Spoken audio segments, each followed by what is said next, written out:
नमस्कार। 24 की खबर देखना आप शुरू कर चुके हैं। मैं आपके साथ कमल कौशिक। आइए 2024 से संबंधित हर खबर आपके सामने रखते हैं। 2024 का एजेंडा सब सेट कर चुके हैं, तो चलिए पहली खबर से कुछ समझने का भी प्रयास करते हैं, जो कि विदेश की धरती से देश के लिए बहुत महत्वपूर्ण है। दरअसल यहां पर बात हो रही है भारत और चीन की। लद्दाख में चल रहे तनाव के बीच ये जो तस्वीरें हैं बहुत अहम हो जाती हैं। दक्षिण अफ्रीका से ये तस्वीरें सामने आई हैं। ब्रिक्स शिखर सम्मेलन के दौरान पीएम नरेंद्र मोदी और चीन के राष्ट्रपति शी जिनपिंग एक साथ नजर आए हैं और ऐसा लग रहा था कि अनौपचारिक बातचीत इन दोनों दिग्गज नेताओं के बीच हुई है। इस वीडियो के बाद बहुत कुछ बातें हो रही है। पीएम मोदी और शी जिनपिंग के बीच आखिरकार बातचीत क्या हुई है, ये सवाल जरूर है, क्योंकि अनौपचारिक बातचीत बहुत अहम हो सकती है। दोनों ही नेता प्रेस को बयान जारी करने से पहले मंच पर एक साथ नजर आए थे। इस दौरान रास्ते में पीएम मोदी शी जिनपिंग को कुछ समझाते हुए नजर आ रहे हैं। यही नहीं, इस मंच पर दोनों नेताओं ने हाथ भी मिलाया है। 2024 के लिए चीन का मुद्दा बहुत अहम है, क्योंकि कांग्रेस पार्टी, खुद राहुल गांधी ने लद्दाख के मामले में भारत के प्रधानमंत्री को घेरा था। प्रधानमंत्री नरेंद्र मोदी ने गुरुवार को ब्रिक्स समिट को संबोधित भी किया। प्रधानमंत्री नरेंद्र मोदी ने इस बैठक के दौरान जो भी चर्चा हुई है उस पर बातचीत की और भारत का पक्ष भी रखा। उन्होंने भारत का पक्ष रखते हुए ये कहा कि ब्रिक्स के विस्तार को लेकर वो सकारात्मक सोचते हैं। जो साथी देश हैं उनके साथ उनकी सहमति बनी है। अर्जेंटीना और सऊदी अरब समेत 6 देशों को ब्रिक्स में नए स्थायी सदस्य के तौर पर शामिल करने का भी समर्थन करते नजर आए हैं पीएम नरेंद्र मोदी।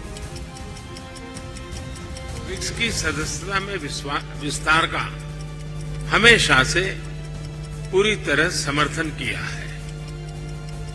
भारत का ये मत रहा है कि नए सदस्यों के जुड़ने से ब्रिक्स एक संगठन के रूप में मजबूत तथा हमारे सभी साझा प्रयासों को।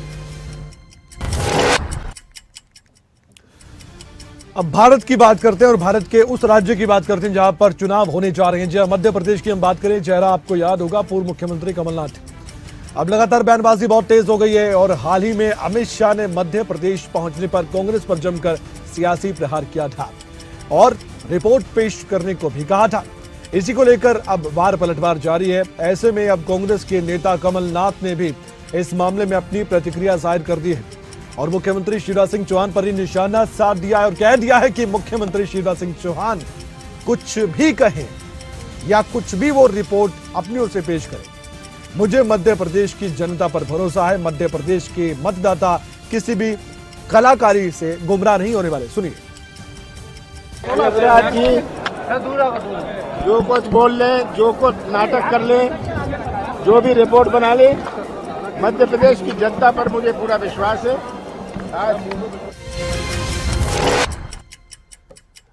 आगे बढ़ते हुए अब बात करेंगे छत्तीसगढ़ की। छत्तीसगढ़ में भी तो चुनाव होने जा रहे हैं। ऐसे में मुख्यमंत्री भूपेश बघेल के करीबियों को लेकर भी कई तरह की बातें होती हैं, क्योंकि उनके करीबियों पर ईडी के छापे पड़ रहे हैं और ये मसला, ये मुद्दा काफी छाया हुआ है छत्तीसगढ़ में। इसी को लेकर अब खुद बयानबाजी के दौर में छत्तीसगढ़ के मुख्यमंत्री भूपेश बघेल उतर आए। इस मामले में छत्तीसगढ़ के मुख्यमंत्री भूपेश बघेल ने प्रतिक्रिया दी है और यह भी कह दिया है कि बीजेपी जिस तरह से काम कर रही है, साजिश कर रही है, वो सब समझते हैं। इसी तरह की गतिविधियां चली तो बीजेपी की 15 सीटें भी नहीं आने वाली, ये उनका कहना था।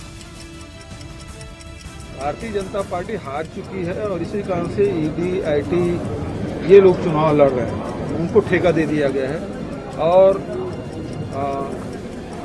जो स्तर है वो निम्न से निम्न स्तर कहा जा सकता है, वो उतर आए हैं। और उत्तर प्रदेश के डिप्टी सीएम केशव प्रसाद मौर्य ने अखिलेश यादव पर एक बार फिर से निशाना साधा। उन्होंने कह दिया है कि अखिलेश यादव का जो भी हाल है वो देखा जा रहा है। उनको विरासत में कुर्सी मिली थी। यह भी कहा उन्होंने कि सत्ता के बिना अखिलेश यादव बेचैन हो गए हैं। आगे बोलते हुए केशव प्रसाद मौर्य ने यह तो कह दिया कि बीजेपी ही वर्तमान है और बीजेपी ही भविष्य है। एक बार सुन लीजिए यूपी के डिप्टी सीएम ने किस तरह से बीजेपी की तारीफ की और सपा को आईना दिखाया। अखिलेश यादव जी को भगवान सद्बुद्धि दे। मैं कई बार कह चुका हूं, उनको विरासत में मुख्यमंत्री की कुर्सी मिल सकती है, सपा की अध्यक्षी मिल सकती है, बुद्धि नहीं मिल सकती। सपा जो है सफा होने वाली है, सपा समाप्तवादी पार्टी होने वाली है, सपा केवल सैफई वाली पार्टी होने वाली है। आप ये मान करके चलो, भारतीय जनता पार्टी ही वर्तमान है, भारतीय जनता पार्टी ही भविष्य है, भारतीय जनता पार्टी राजनीति के माध्यम से समाज की सोशल मीडिया पर अक्सर अखिलेश यादव सक्रिय रहते हैं। अखिलेश यादव का जिक्र हो चुका है, तो एक बार बता देते कि वो कर क्या रहे हैं। ट्विटर पर जो एक्स हो गया है, उस पर लगातार वो कुछ ना कुछ पोस्ट करते रहते हैं। ये तस्वीर आप देख पा रहे हैं, ये तस्वीर अखिलेश यादव ने ट्वीट की है, दरअसल ये आगरा की है। वो वीडियो भी दिखाइए, वीडियो भी साथ में है। वीडियो जो दिखाया गया है वो है, ये वो वीडियो है जो आगरा का बताया गया है। सोशल मीडिया पर सक्रिय रहने वाले अखिलेश यादव ने इस वीडियो को दिखाकर लोगों को ये बताया कि देखिए ये भाजपा का विकास है। तस्वीर को शेयर करते हुए अखिलेश यादव ने फिर से बीजेपी सरकार को जमकर घेरा। ट्वीट कर अखिलेश यादव ने जो लिखा वो मैं आपको बताता हूँ। देश की पर्यटन राजधानी आगरा में भाजपाई विकास की किश्तियां तैर रही है, तैरिए कि आप आगरा में है, ये उन्होंने तंज कसा है। देखने वाली बात यह है कि अब बीजेपी इस पर क्या प्रतिक्रिया जाहिर करती है, क्योंकि 2024 के एजेंडे में ये विकास की जो बात है, इस पर निशाना साधने की जो बात है, ये अखिलेश यादव के पास एक बड़ा मुद्दा है। आइए हरियाणा की बात करते हैं। हरियाणा का मानसून सत्र शुरू होने जा रहा है और इससे पहले बयानबाजी खूब हो रही है। विपक्ष ने लगातार रणनीति बनाने की बात कही है और वहीं सत्तापक्ष की बात करें तो हर जवाब उनके पास है, ये उनका दावा है। हरियाणा की कैबिनेट मंत्री रणजीत सिंह जो कि सत्ता पक्ष की तरफ है, उनकी ओर से बयान सामने आ चुका है। उन्होंने कहा कि बीजेपी विपक्ष के हर सवाल का जवाब जरूर देगी, मुद्दा चाहे कुछ भी, क्योंकि यहाँ पर कांग्रेस पार्टी ने तो मुद्दों की लाइन लगा दी है। उनकी झोली में मुद्दे कई हैं, लेकिन सत्ता पक्ष का कहना है कि हर सवाल का जवाब मिलेगा। कार्यवाही ये कहती है कि हम सरकार को घेरेंगे, खुला है, पूरा होश है, अपनी बात कहें, पूरा समय देते हैं। हमारे माननीय मुख्यमंत्री और स्पीकर साहब तो इसके बाद भी कहते हैं कि और 2 घंटे सेशन बढ़ा लो। हमेशा सेशन बढ़ता रहता है, उस दिन का टाइम भी बढ़ता है और आगे दिन भी बढ़ा देते हैं। विपक्ष को पूरा अधिकार है, खुली बातें कहें, सरकार जवाब देगी, हर बात के लिए तैयार है। जवाब कैसे दिया जाएगा सत्र में हम ये देखने वाले हैं, आप भी देखिएगा। 25 अगस्त को हरियाणा का मानसून सत्र शुरू होने जा रहा है, लेकिन आम आदमी पार्टी बेशक कोई भी विधायक सत्र में भाग नहीं लेगा, जाहिर तौर पर कोई है ही नहीं। ऐसे में सदन के बाहर अपनी सक्रिय भूमिका दिखाने की कोशिश की जा रही है। इसी को लेकर कांग्रेस जहां रणनीति बना रही है, बीजेपी जवाब देने की बात करिए, आम आदमी पार्टी बीच में घुस आई है, कह रहे हैं कि हम भी मुद्दे उठाएंगे, रणनीति हमने भी बनाई है। अनुराग ढांडा ने कहा है कि आम आदमी पार्टी सीईटी के मुद्दे को लेकर 25 अगस्त को विधानसभा का घेराव करने जा रही है। आम आदमी पार्टी के नेता बहुत उत्साहित इसलिए नजर आ रहे हैं, उनको लगता है कि वो मुद्दे उठाएंगे, जनता के बीच में जाने का जो प्रयास करेंगे तो कहेंगे कि हाँ हमने सरकार से सवाल पूछे थे। मुद्दे कहीं और भी हैं, कांग्रेस के पास भी, आम आदमी पार्टी के पास भी, इनेलो के पास भी, लेकिन सत्ता पक्ष के पास जवाब क्या होगा ये सत्र में हम देखेंगे। फिलहाल अनुराग ढांडा ने क्या कहा ये सुनिए। सीईटी की परीक्षा को लेकर के काफी लंबे समय से स्टूडेंट संघर्ष कर रहे हैं और सरकार हरियाणा में मानसून सत्र शुरू होने से पहले सभी पार्टियों के विधायकों ने अपनी अपनी तैयारी कर ली है। कांग्रेस जहां सरकार को घेरने की तैयारी प्लानिंग पहले कर चुकी है, तो वहीं अब विपक्ष के सवालों के जवाब कैसे दिए जाएंगे ये सवाल सत्ता पक्ष के सामने है। इसी बीच हरियाणा के पंचायत मंत्री देवेंद्र बबली ने जो कहा वो भी सुनिए। बिल्कुल तैयार हैं। मैं अगर बात करूं मेरे कार्यकाल की, जब से मुझे बतौर विकास और पंचायत मंत्री के रूप में जिम्मेवारी मिली, एक बड़ा बदलाव हमारी सरकार की तरफ से किया गया है और उसके रिजल्ट भी अब आने शुरू हुए हैं। और मैं पहले भी आप लोगों के चैनल के माध्यम से बता चुका हूं कि अब हरियाणा के गांव का विकास गली नाली चौपाल तक सीमित नहीं। हम जो हमारा 9 स्तरीय कार्यक्रम की हम चर्चा करते हैं, जो 15 सुविधाओं की हम बात करते हैं, वो हर गांव तक ले जाने का लक्ष्य है हमारी सरकार ने पहले से रखा हुआ है, उसको इम्प्लीमेंट करना है। एक व्यवस्था परिवर्तन कह सकता हूँ आया। साल 2024 में हरियाणा में होने वाले चुनाव को लेकर, यानी कि विधानसभा चुनाव को लेकर, जो कि आम चुनाव के बाद है, सभी राजनीतिक पार्टियों ने अपनी मजबूती के साथ आगे कदम बढ़ाना शुरू कर दिया है। ऐसे में आम आदमी पार्टी पर अब प्रतिक्रिया सामने आ रही है, क्योंकि इन दिनों बयानबाजी खूब हो रही है। इसी बीच कैबिनेट मंत्री रणजीत सिंह ने भी अपना बड़ा बयान दे दिया है। उन्होंने आम आदमी पार्टी पर निशाना साधा और ये कह दिया कि 2024 का चुनाव केवल कांग्रेस और बीजेपी के बीच में होने वाला है।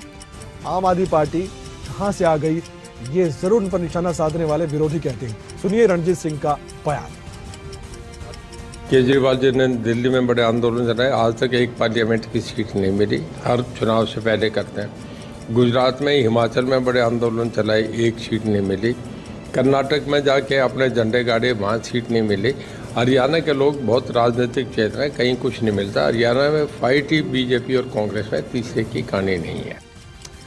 अब देखिए, कहने को तो बात सही है, लेकिन राजनीति में सब संभव।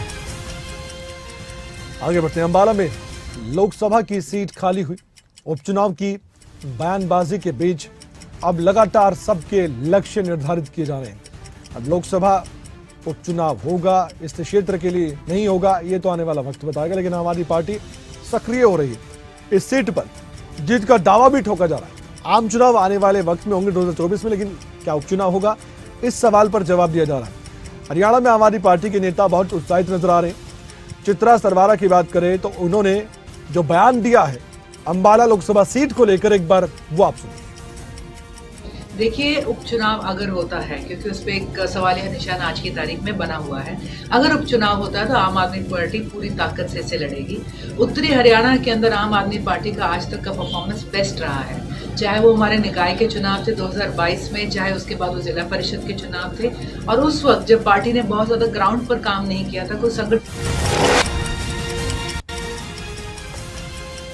हरियाणा में इस समय राजनीति में चुनाव की ही बात हो रही है। आने वाले वक्त में चुनाव दिलचस्प भी होने वाला है। बयानबाजी जोरों पर है, नेता अपनी अपनी सलाह दे रहे हैं, नसीहत दे रहे हैं, निशाना साध रहे हैं, बातें कह रहे हैं दिल की। पूर्व केंद्रीय मंत्री वीरेंद्र सिंह का चेहरा आपके सामने है। हरियाणा में कांग्रेस और बीजेपी के बीच वो टक्कर मानते हैं कि इन्हीं के बीच चुनाव होने की संभावना है, और राष्ट्रीय स्तर पर ऐसी सोच बन गई है, ये उनको लगता है। बीजेपी कांग्रेस पार्टी से आगे है, ये भी उनका मानना है। एक बार सुनिए वीरेंद्र सिंह के दिल की बात।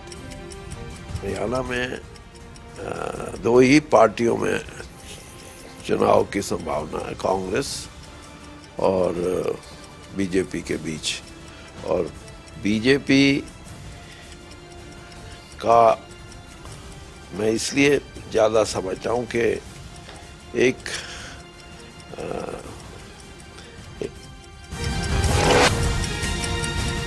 नो हिंसा को लेकर बयानबाजी थमने का नाम नहीं ले रही है।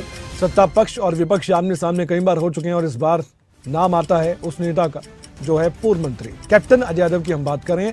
हिंसा के बाद पहली बार वो नू पहुंचे सर्किट हाउस में और बीजेपी पर निशाना साधा। उन्होंने कह दिया कि सरकार इस मामले को बहुत लंबा खींचना चाहती है।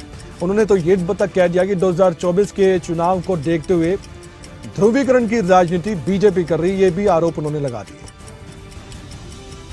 का षड्यंत्र है कि ध्रुवीकरण की राजनीति हो जाए। पिछली बार पुलवामा अटैक हुआ, सतपाल मलिक ने पोल खोल दी कि वहां पर जो 42 आदमी शहीद हुए थे, उनकी शहादत के ऊपर भी इन्होंने राजनीति करी। पिकेटिंग नहीं कराई ना, वहां पर जो है जब भी कोई वीआईपी आता है या कोई कॉन्वॉय आती है तो साल 2024 से पहले बड़े बड़े दावे किए जा रहे हैं। हाल ही में कांग्रेस पार्टी ने घोषणा की थी और भूपेंद्र हुड्डा की जुबानी हमने ये सुना भी था। अभी भूपेंद्र हुड्डा की है घोषणा है कांग्रेस की, वो अलग विषय है, लेकिन इस पर बिजली मंत्री रणजीत सिंह ने जवाब भी दे दिया है। जो बिल माफ करने की बात सामने आती थी या यूनिट बिजली फ्री की मांग आती थी, रणजीत सिंह ने प्रतिक्रिया दी है और ये कह दिया है कि केवल ये चुनावी वायदे हैं और हरियाणा की जनता बहुत समझदार है कि उनको लगता है। बातों ही बातों में भूपेंद्र हुड्डा को रणजीत सिंह ने जवाब दे दिया है, क्योंकि बिजली डिपार्टमेंट उनके पास है, इसलिए जवाब देना उनका बनता भी था। एक बार सुन लीजिए कैसे उन्होंने भूपेंद्र हुड्डा को बातों ही बातों में सीधा जवाब दिया। ये तो वो काम है कि किसी के जेब में 10 रुपये और 5 स्टार होटल में जाके के मुझे रूम दे दो और खाना ये खाऊंगा, तो पॉसिबल नहीं है। ये चलने की बातें नहीं होती। चुनावी नारे हैं, मैं समझता हूँ इसका ज़्यादा ना लोगों में अच्छे परिणाम, तो सरकार के खिलाफ भी जिंदाबाद मुर्दाबाद। साल 2024 के चुनाव में अयोध्या में बन रहा राम मंदिर का एक बड़ा मुद्दा बनने जा रहा है। सवाल इसलिए हम पूछ रहे हैं क्योंकि अब इस मसले पर भी लगातार बयानबाजी हो रही है। बीजेपी इसे लेकर काफी उत्साहित है, लगातार जनता के बीच में जाया जा रहा है। जो कभी किसी ने नहीं किया वो बीजेपी ने किया, ये बात बताई जा रही है। बीजेपी की कामयाबी बताई जा रही है। ऐसे में अब चुनावी माहौल बनाया जा रहा है। हरियाणा के पूर्व शिक्षा मंत्री रामविलास शर्मा की बात करें, उनका भी बयान सामने आ गया। उन्होंने ये कह दिया कि काशी भी हमारी है और अयोध्या भी हमारी है। अब मथुरा और मुजफ्फराबाद की बारी है। अब जो कहा है वो चुनावी वायदों के बीच कही गई एक बात है। ऐसे में आप ये समझिए कि बीजेपी के नेता अब किस तरह से क्या बातें कहना चाहते हैं, जनता के बीच क्या संदेश देना चाहते हैं, सुनिए। हमारी है, अब अयोध्या हमारी है, अब मथुरा और मुजफ्फराबाद की बारी है। क्या हरियाणा में कांग्रेस में गुटबाजी है? मैं सवाल कर रहा हूं, लेकिन जवाब आपको भी मालूम है। इस पर विरोधी कैसे घेरते हैं कांग्रेस पार्टी के नेताओं को ही ये जग जाहिर है। इसी को लेकर लगातार बीजेपी हमलावर रहती है। अब इस मसले को हल करने के लिए कोशिशें जारी है, पर पूर्व केंद्रीय मंत्री वीरेंद्र सिंह ने यह कह दिया कि गुटबाजी से हमेशा नुकसान होता है, पार्टी कोई भी हो। ऐसे में कांग्रेस पार्टी को नसीहत दी है। कभी कांग्रेस में हुआ करते थे, आज कांग्रेस से बाहर है, बीजेपी में है, लेकिन सलाह देना नहीं भूले। गुटों में पार्टी कोई भी बटी हो उसका भविष्य ठीक नहीं होता। और मैंने तो यहाँ तक कहा था कि अगर ये तीन इकट्ठे हुए हैं तो कोई प्रोग्राम करते हैं तो हुड्डा को भी, भूपेंद्र हुड्डा को भी बुला लें और लोगों को दिखाएं कि हम इकट्ठा हैं। इकट्ठा नहीं होना किसी भी राजनीतिक दल के लिए हानिकारक है और इसलिए मैं कहता हूं कि ये साल 2024 के लोकसभा चुनाव को लेकर बीजेपी नए वोटर्स को लुभाने में लगी हुई है, क्योंकि वोटर्स को साधना बहुत जरूरी है। आए दिन नई नई योजनाएं बनाई जाती है ताकि जनता के बीच पहुंचे, वोटर्स को समझा जा सके। इसी कड़ी में अब बीजेपी ने एक अभियान शुरू किया है। इस अभियान को नाम दिया गया है वोटर चेतना अभियान। ऐसे में कई नेता जनता के बीच जा रहे, नए वोटर्स के बीच जा रहे। उत्तराखंड की बात की जाए तो बीजेपी के राष्ट्रीय अध्यक्ष जेपी नड्डा 27 तारीख को एक दिन के लिए उत्तराखंड के दौरे पर आ रहे हैं। ये भी आपको बता दें कि वोटर चेतना अभियान के तहत ये राष्ट्रीय अध्यक्ष जेपी नड्डा बीजेपी के हैं, वो हरिद्वार पहुंचेंगे और वहां वोटर चेतना अभियान के तहत हरिद्वार लोकसभा क्षेत्र के अंतर्गत आने वाले यूथ स्तर के कार्यकर्ताओं को संबोधित करने वाले हैं। देखिए, अपने देश के यशस्वी राष्ट्रीय अध्यक्ष जेपी नड्डा जी का उत्तराखंड प्रवास प्रस्तावित है। 27 तारीख को उनका एक दिवसीय प्रवास। हरियाणा में किसानों के मुद्दे को लेकर राजनीति चरम पर है और ये हर बार होती है, ये हम जानते हैं। विपक्षी पार्टियां भी इसी को लेकर एक बड़ा मुद्दा बनाने जा रही है। अब आम आदमी पार्टी की बात करें तो हर मुद्दे पर राजनीति करना इनको आता है। ऐसे में इसी को लेकर आम आदमी पार्टी की वाइस प्रेसिडेंट चित्रा सरवारा ने बयान दे दिया। उन्होंने कह दिया कि किसानों को लेकर हम ये कहना चाहते हैं कि हरियाणा सरकार गंभीर नजर नहीं आ रही है। अब सरकार कहती है जो योजनाएं हमने चलाई है वो किसी ने नहीं चलाई है। किसानों का भला कर रहे हैं, किसानों को समृद्ध बना रहे हैं, किसानों को सशक्त कर रहे हैं, लेकिन आम आदमी पार्टी को ऐसा नहीं लगता है। बयानबाजी कैसे हो रही है, कैसे शब्दों की जाल में फंसाने की तैयारी है, सुन लीजिए। हजारों करोड़ की राशि ऑलरेडी अपने किसानों के लिए अनाउंस कर दी है और दूसरी तरफ हरियाणा का किसान है जो आज भी नजरबंद बैठा है, सड़कों पर बैठा है और आज भी अपने अधिकारों की लड़ाई लड़ने पे मजबूर है। एक तरफ तो प्राकृतिक आपदा थी और दूसरी तरफ हमारी एक संवेदनहीन सरकार है जो किसी तरह की सुनवाई और कोई रास्ता उन्हें दे। 2024 राजस्थान बहुत महत्वपूर्ण है, विधानसभा चुनाव उससे ज्यादा महत्वपूर्ण, क्योंकि जो विधानसभा में अच्छा करेगा आने वाले वक्त में उसको वो फल मिलेगा। राजस्थान में विधानसभा चुनाव को कुछ ही समय बाकी है। ऐसे में विधानसभा चुनाव की तैयारी कांग्रेस पार्टी बहुत बड़े स्तर पर कर रही है। टिकट के दावेदारों की तलाश है और नब्ज टटोलने के लिए काम जारी है। जोधपुर की अब 3 सीटों, जिसमें सूरसागर है जो कि शहर वाली सीट है और सरदारपुरा है, वो सीट अहम है। इसके अलावा एक और सीट है। जो इन सीटों पर लड़ने के इच्छुक लोग हैं या कांग्रेस के कार्यकर्ता हैं वो बुधवार तक आवेदन कर सकते थे, ये बात सामने आई थी। अब जोधपुर की जो 3 सीटों की बात की जा रही है, ब्लॉक अध्यक्ष को आवेदन दिए जाने के बाद कुछ बातें सामने आई है। इन सीटों पर कुल 82 लोगों ने कांग्रेस के टिकट के लिए आवेदन किया है। राजस्थान प्रदेश कांग्रेस कमेटी के निर्देश पर जोधपुर शहर जिला कांग्रेस कमेटी की ये बात थी। बड़ी बात है, अशोक गहलोत की सीट लगभग तय हो चुकी है। आगे बढ़ते हैं, कुछ और अहम खबरों की हम बात करने जा रहे हैं। पूर्व केंद्रीय मंत्री वीरेंद्र सिंह अपने बयानों के लिए जाने जाते हैं, कई मुद्दों पर खुलकर बोलते हैं और एक और मुद्दे पर वो बोले। एनडीए वर्सेस आईएनडीआईए, इसकी बात हो रही है। इसी गठबंधन के बीच जो विपक्ष का बना है, ये बयान सामने आया है। आईएनडीआईए गठबंधन को लेकर वीरेंद्र सिंह ने भी अपनी प्रतिक्रिया जाहिर की है। इंडिया गठबंधन को लेकर पूर्व केंद्रीय मंत्री वीरेंद्र सिंह ने यह कहा है कि इस गठबंधन का हरियाणा में कोई असर नहीं है। हरियाणा में तो लोकसभा चुनाव पहले होंगे और विधानसभा का चुनाव होगा उसके 5 महीने बाद। तो लोकसभा में जो मेरा आकलन है वो ये है कि भाजपा का पलड़ा भारी है यहाँ, और दूसरा ये भी है कि जो इंडिया एनडीए में शामिल होने के बाद ओम प्रकाश राजभर इन दिनों समाजवादी पार्टी के प्रमुख अखिलेश यादव के पीछे हाथ धोकर पड़ गए। कोई भी मुद्दा हो या कोई भी मौका हो, छोड़ते नहीं है राजभर। ऐसे में इसी बीच उन्होंने एक बार फिर से सपा अध्यक्ष को लेकर एक बड़ा बयान दे दिया। राजभर ने अखिलेश यादव पर निशाना साधते हुए कह दिया है कि यूपी में अब कभी कोई यादव मुख्यमंत्री नहीं बनेगा। साथ ही उन्होंने ये भी कहा कि घोसी उपचुनाव को लेकर हम पूरी तरह से तैयार हैं, प्रचार भी कर रहे हैं। और प्रकाश राजभर ने इसी प्रचार के दौरान पत्रकारों से मुखातिब होते हुए अखिलेश यादव को लेकर कई तरह के बयान दिए। उन्होंने कहा कि सीएम बनने को लेकर वो सवालिया निशान अब भी अखिलेश यादव पर लगा हुआ है। ओम प्रकाश राजभर ने यह कह दिया कि अखिलेश यादव कैसे सीएम बनेंगे, उन्हें वोट कौन देगा। उन्होंने ये तक कह दिया कि सुन लो, ये राजभर का कहना है कि दावे के साथ कह सकता हूं अखिलेश यादव सीएम नहीं बनेंगे। ये बात बहुत अहम थी।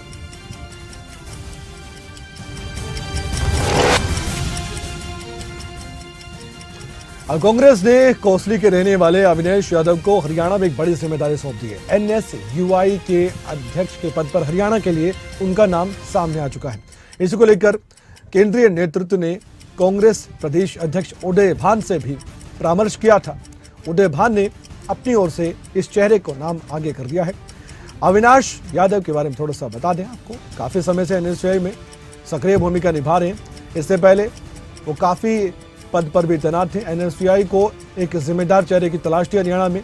अब इनकी नियुक्ति से आने वाले वक्त में छात्र चुनाव जब होने हैं तो एक बड़ी परीक्षा के तौर पर इन्हें भी देखा जाएगा। अगर उसमें पास होते हैं तो फिर कांग्रेस पार्टी के सामने इनके अच्छे नंबर बन सकते हैं, अच्छे मार्क्स आ सकते हैं राजनीतिक तौर पर। आने वाले वक्त इनको बड़े नेता बनना है तो अपने आप को साबित भी करना होगा, क्योंकि छात्र नेता के तौर पर जिम्मेदारी और भी ज्यादा बढ़ जाती है जब ऐसे युवाओं को मौका मिलता है। अब बात दिल्ली के मुख्यमंत्री अरविंद केजरीवाल की। अरविंद केजरीवाल एक बार फिर से बीजेपी को बातों ही बातों में खूब कोसते नजर आए हैं, खरी खोटी सुनाई। उन्होंने कह दिया कि हमारे काम में बाधा डाली जा रही है, अड़चनें डाली जा रही है। उन्होंने दिल्ली वासियों को यह भी कह दिया कि मैं हूं, काम रुकने नहीं दूंगा, सब काम होंगे, अस्पताल में दवाइयां भी मिलेगी और क्लिनिक भी खुली रहेंगी। मैं हूं, काम नहीं रुकने दूंगा, जो मर्जी हो जाए, ये मेरी जितनी पावर छीन ले। अब तो फिर भी आप लोगों ने मेरे को मुख्यमंत्री बना दिया। 2014 के पहले तो मैं कुछ भी नहीं था, रामलीला मैदान में बैठ के इनसे काम करवा लिया करता था। अब तो फिर भी मुख्यमंत्री हूं, काम सारे स्पीड हो सकता है थोड़ी सी कम हो जाए। अगर शक्तियां आ जाएं सारी की सारी, तो जिस काम में 1 साल लगता हो सकता है 10 दिन में काम हो जाए। तो मैं काम कोई नहीं रुकने दूंगा। आपके स्कूल चलते रहेंगे, आपके अस्पताल चलते रहेंगे, आपके मोहल्ला क्लिनिक चलते रहेंगे। 24 खबर में फिलहाल आज के लिए इतना ही। अपना ख्याल रखिए, देखते रहिए खबरें अभी तक, क्योंकि खबरों का सिलसिला लगातार जारी है।